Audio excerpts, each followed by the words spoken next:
Hello everyone friends, ಇವತ್ತು ಬೆಳಗ್ಗೆದ್ದು ವ್ಲಾಗ್ನ start ಮಾಡ್ತಾ ಇದ್ದೀನಿ. ಅಮ್ಮ ಇವತ್ತು ಇಡ್ಲಿ ಸಾಂಬಾರು ಮಾಡೋದಕ್ಕೆ ಎಲ್ಲ ರೆಡಿ ಮಾಡ್ಕೊಂಡಿದ್ದಾರೆ.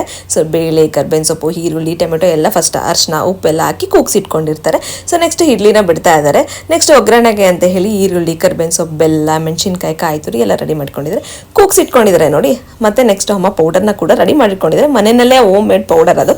ಆ್ಯಕ್ಚುಲಿ ನೆಕ್ಸ್ಟ್ ಟೈಮ್ ನಾನು ನಿಮಗೆ ತೋರ್ತೀನಿ ಆ ಒಂದು ರೆಸಿಪಿನ.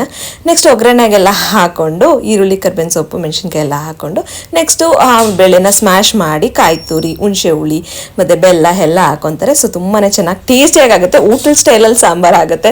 ಮಸ್ಟ್ ಟ್ರೈ ರೆಸಿಪಿ ಅಂತಲೇ ಹೇಳ್ಬೋದು. ನೋಡಿ, ಇಡ್ಲಿ ಸಾಂಬಾರು ಅಂತ ತುಂಬಾ ಟೇಸ್ಟಿಯಾಗಿತ್ತು. ನಾನು ತುಂಬ ಎಂಜಾಯ್ ಮಾಡ್ಕೊಂಡು ತಿಂದೆ. ನೆಕ್ಸ್ಟ್ ನನ್ನ ಮಗನ ರೆಡಿ ಮಾಡಿಸಿ ಅವ್ನು ಸ್ಕೂಲಿಗೆ ಬಿಡ್ಬೇಕಂತ ಹೇಳಿ ನನ್ನ ತಮ್ಮ ಕರ್ಕೊಂಡು ಹೋದ, ಅವನನ್ನು ಸ್ಕೂಲಿಗೆ ಬಿಟ್ಬಿಟ್ಟು ಬಂದ. ನೆಕ್ಸ್ಟ್ ನಾನು ಸ್ವಲ್ಪ ಫ್ರೂಟ್ಸ್ ತಿನ್ನೋಣ ಅಂತೇಳಿ ಸೇಬು ಮತ್ತು ಬಾಳೆಹಣ್ಣ ಕಟ್ ಮಾಡಿಟ್ಕೊಂಡು ತಿಂತಾ ಇದ್ದೀನಿ. ಸೊ ತುಂಬ ಜನ ಕಮೆಂಟ್ ಮಾಡ್ತಿರ್ತಾರೆ, ಇವಾಗ ಎಷ್ಟು ಮಂತು ತುಂಬ ಚೆನ್ನಾಗಿದ್ರ ಅಂತೆಲ್ಲ ಹೇಳಿ. ತುಂಬಾ ಚೆನ್ನಾಗಿದ್ದೀನಿ. 7 months ಕಂಪ್ಲೀಟ್ ಆಯಿತು, 8 ರನ್ನಿಂಗು. ನೆಕ್ಸ್ಟ್ ಫ್ರೆಶ್ ಅಪ್ ಎಲ್ಲ ಹಾಕಿ ಬಂದೆ. ಅವರಪ್ಪ ಹೋಗಿ ಮಗನ ಕರ್ಕೊಂಡು ಬಂದಿದ್ರು. ಇವತ್ತು ಸರ್ಪ್ರೈಸ್ ವಿಸಿಟ್ ಅವರಪ್ಪಂದು. ನೆಕ್ಸ್ಟು ಕೋಳಿ ಸಾಂಬಾರು ಮಾಡಿದ್ರು ಅಮ್ಮ.